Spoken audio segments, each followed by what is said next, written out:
Welcome back to Stop My Crisis. I'm your host, Vivian Gaspar. Business credit is one of the most important tools for success small business owners can have in their portfolio.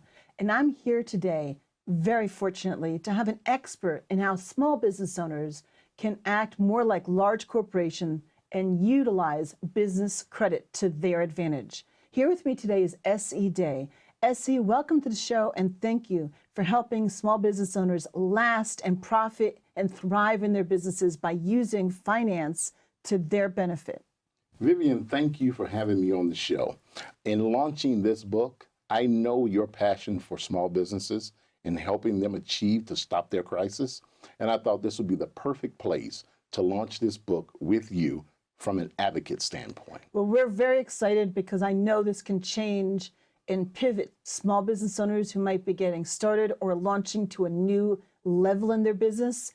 Understand that overcoming the financial hurdle is what would help them make or break or even hire a bigger staff or get the marketing or whatever they need to get to a higher level of success. And you are going to be what helps them accomplish that.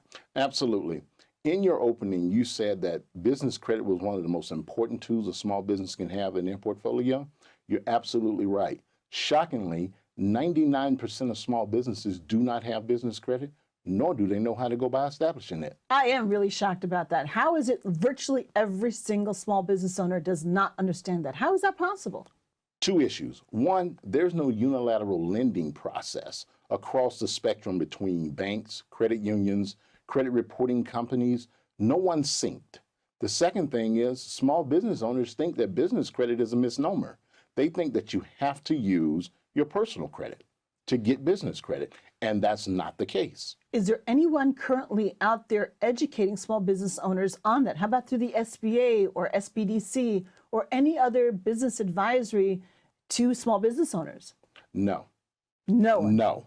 No. That's possibly what is the answer behind why 99%? This is what gave me the wherewithal to write this book. I went to a conference years ago, and it was basically how to bring funding to small business owners. In this conference, a room full of 200 people, you had all of your alphabet soup. All that soup you just named, including the Federal Reserve, the FDIC, Bank of America, Chase, and they were talking about business credit. So for an hour, they talked about how a small business owner would need business credit to make their business grow. And finally, after an hour, I raised my hand and I said, I have a question. Can anyone in the room tell me how to go about establishing business credit? Yes, there was silence. Crickets. Crickets. Worse than silence. Yes, worse than silence. So I said, I've done over 9,000 hours of research in dealing with banks, credit unions, credit reporting companies. I love the way they call them credit reporting bureaus. They're not bureaus. They're for-profit companies. Of course they are. Equifax, They get money. Experian, yes, those are Aren't for-profit they totally companies. for profit? Where they actually charge for every single time they give you a credit report? Yes, they want money. So they're not bureaus. They're companies. Misnomer right there. Misnomer. So one of the things that I realized was in doing that research in 17 years of dealing with businesses and structuring businesses was that small business owners do not understand the playing field. It's a maze. How did they ever get approved for any business loan then? Well, here's something that happened. Then President Bush passed the Patriot Act. Well, in the Patriot Act, there's a section 326, and it's called basically identity verification. Right. This is what happens now. When you go into a bank and you open up a business checking account, you have to give them your Social Security number. Wasn't always that way? No, it wasn't. It wasn't. This all came about because they wanted to stop terrorists from money laundering, financial transaction fraud. So now it's that way. You have to give your Social Security number. And what has happened over the years is banks have pretty much just made your Social Security number that piece to start building your business credit. What was the situation prior to 9/11? Because I would think as a business owner, you would utilize your TIN number, your tax ID number. No. What's the difference? No. Your tax ID number is like your Social Security number. The For your real business. purpose of your Social Security number. Right. For tax collecting purposes, privacy, identity. That's what your tax ID number is for. But isn't it used in the same manner No. for obtaining a loan or No. any kind of financing No. as your social security number is No. for others? No. And is that the misnomer that That's 99% part of the misnomer. are? Yes. It's your Dun and Bradstreet number. Most small How do business people owners- get a DMB and number? it's real simple and it's free. Free. Free. Good price tag for any business Thank owner. you. All you have to do is go to dunandbradstreet.com and you can actually register your business and get your Dun and Bradstreet number. What's the benefit? It's a 9-digit number. Now, Dun and Bradstreet, not a plug for them, but Dun and Bradstreet is the oldest business data collecting company in America since the late 1800s. What is their purpose? Their purpose is to report your business credit. Now, where do they make money? Because I'm always of the mindset is I want to know, well, for example, when you see a free website for anything, Mm-hmm. somebody told me there's a free website. I don't trust it until I understand how they make money. Okay. Now, a website can have advertising. That Right. makes sense to me. Right. How does Dun & Bradstreet, who provides something for free, make money? Real simple. I get very cautious until I know it's the answer. It's real simple. Dun and Bradstreet, once they provide you a DUNS number, they have services that they provide you, products that they provide you. Credit builder products is what they call them. Is it worth it?